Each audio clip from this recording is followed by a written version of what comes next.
This is mid at reservoir, and I always think when I come up here how peaceful it is. Mabel's trying to jump up the wall, and there's some lovely rocks, and actually I see where they've got the wood from.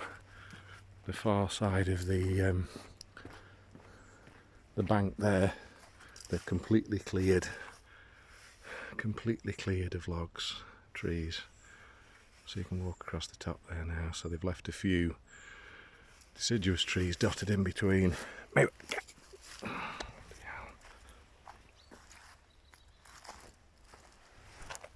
Put that down.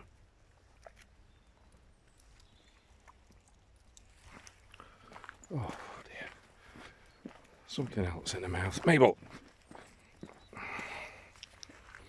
So you've got this lovely wide verge again over here, which might actually, if you look on a map, might be classed as common land for grazing for local villagers. And that's just a guess. The big wide verges up into the field, and they often were. And then there's this stone lined little stream running down to take water off the moor into the bottom. And quite traditionally as well, travelling people, gypsies and travellers, would stay on areas like this if they could get access to them at the side of the roads. And like I said, local villagers would bring their sheep down and goats and fold them, leave them in pens, often made from wattle, just willow hurdles, and keep them in. So I recognised this before when I came past here. There's a lot of geese in here. They must use it as a stopover point after they've been in the reservoir. And of course geese are massive grass eaters, so they'll be feeding in these. And farmers aren't always that keen on them, to be honest, because they eat the grass. But this seems to be a preferred field for them, wild geese. Now I think they're Brent geese, those, but again, I'm not entirely sure. There doesn't look to be any Canada geese, they're all of the same breed. Looking a little bit wary, but most of them are just resting in the sunshine. A couple of horses just gone past. Still got this big wall to the right that's been built around the land, owned by the Water Authority. And of course it was big business back then to provide water for big cities. So landowners could make a lot of money.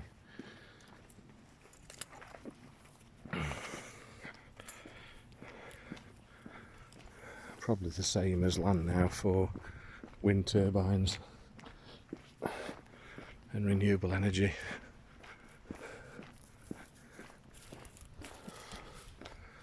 So we're coming up to the small village. I might even class it as a hamlet because I don't think it has a chapel or a church, which would usually denote a village.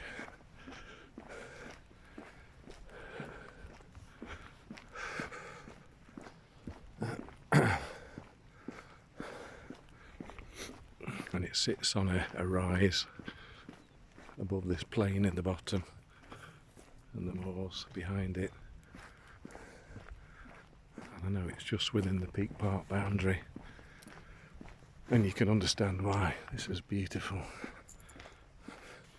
So it's taken me a good hour to do this circular route so far, but within half an hour I was at the boundary of the Peak Park from our front door on foot, and this extra half an hour is skirted around the edge. But I think I'm just within it now. I mean, within the park boundary.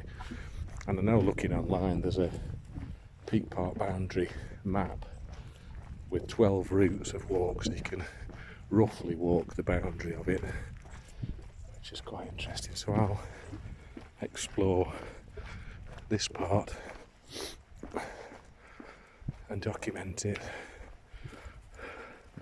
So Shore Lane seems to continue up here now. Doesn't seem to change name at the bend. And it does say the Fountains Forestry and F&W Company, Timber Lorries Turning, so... Oh no, we've got to a bend in the road here and Shore Lane becomes Lowmore Lane. And then we've got this public bridleway here, which is up to the middle. And then the wall changes from the wall that was round, the lovely thick Victorian wall, back down to this Millstone grit agricultural wall.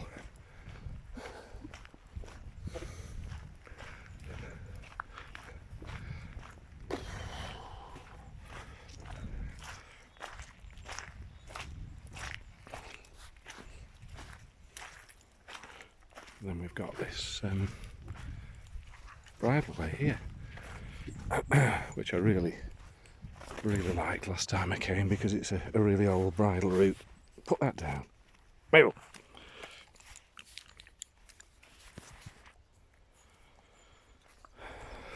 So apologies again, Mabel's just been chewing on another rabbit bone or something. And it feels positively like spring down here. We're away from the moor. There's a pheasant there. Just gone up, 2 pheasants. Yeah, and the bridleway just cuts up to the village here. I just seen the first rabbit. That's the first one I've seen in a good while. Go on.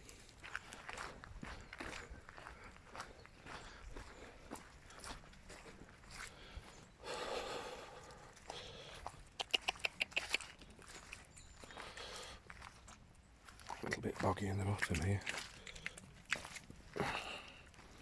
And you can see the old grit stone, large cobbles been laid down on the hill for horses and possibly old agricultural carts to get up as well, to get a bit of purchase. Look at that old section there.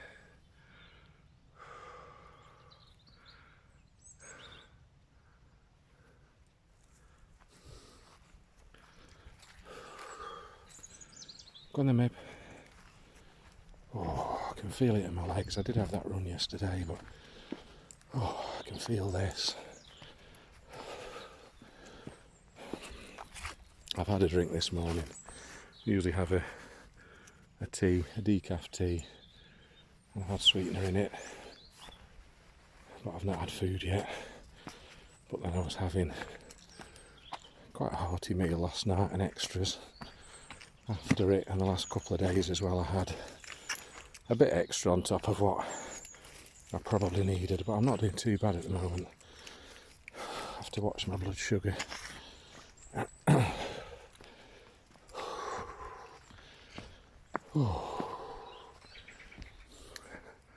And this area widens out here.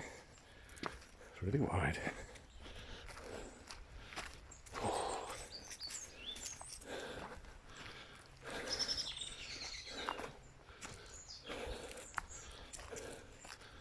So for those of you that don't know, Mabel's a Vizsla, Hungarian Vizsla, crossed with a German Weimaraner, both hunting, European hunting dogs.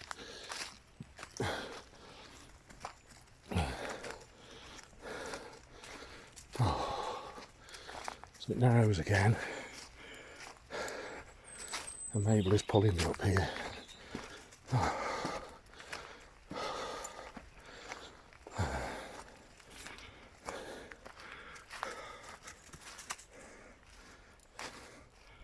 So she's seen something.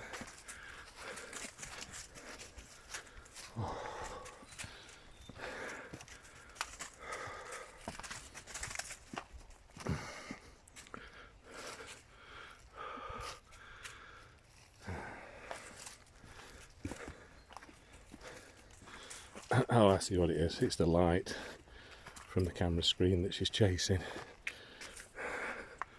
Look at that.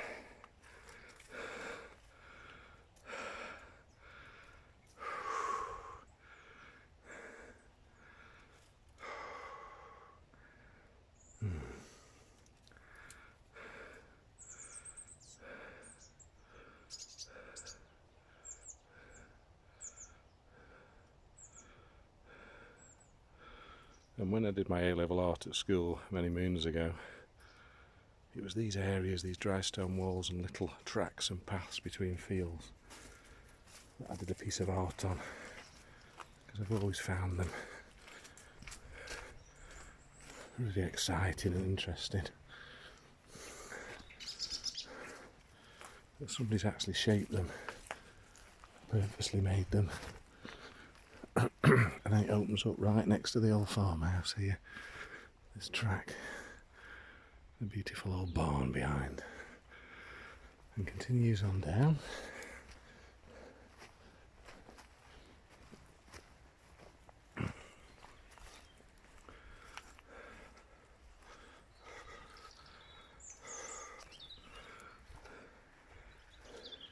So these small boggy grazing fields and hay, summer hay meadows down the bottom here have nothing in them this time of year. They're far too wet, and they just give way to moorland. Come here, come here, good girl. That's a gorgeous wall there, look. These houses across here. And that massive big ash there, look, that's come down. And it's old, that's struggling there. And this view is outstanding. And we're in the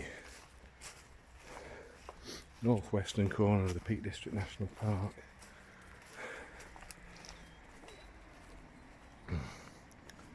Doing this boundary walk.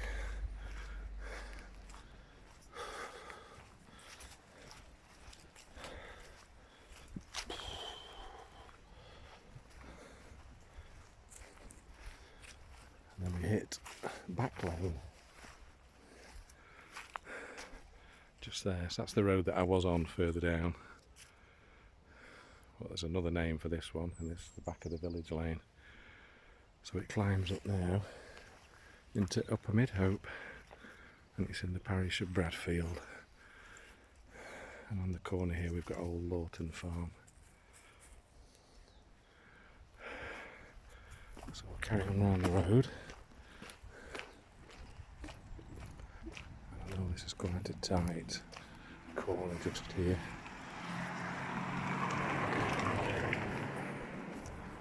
Coming up into the village. So there's that route there, which is only goes up to a few houses, but you can actually walk through that route down the bottom, down to Langset.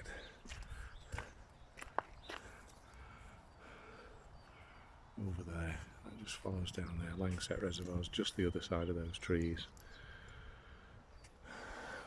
And then we've got a sign here saying the Strines in the Derwent Valley, which is on down into the Dark Peak towards Castleton, going over towards Buxton, and then we're on to Mid-Hope Lane, or Mid-Up Lane, the top of the hamlet. So we'll walk on down, and most of them are old barns. Beautiful old gritstone village.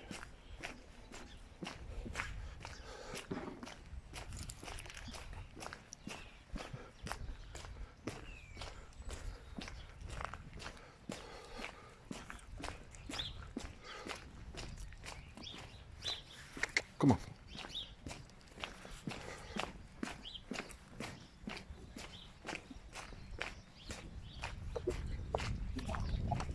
Right. Let's see, anyway.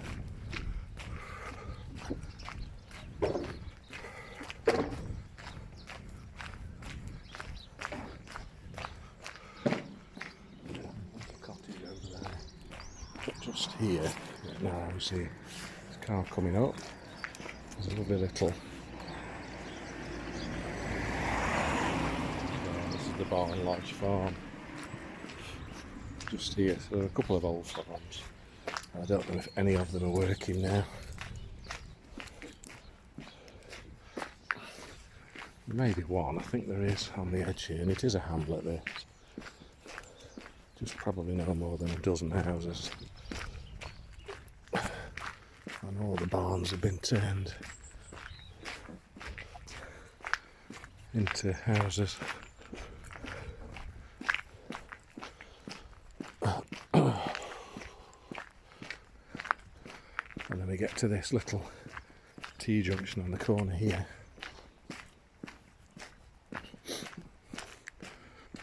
And we turn onto Mid-Hope Cliff Lane, and there's a sign there for Lancset.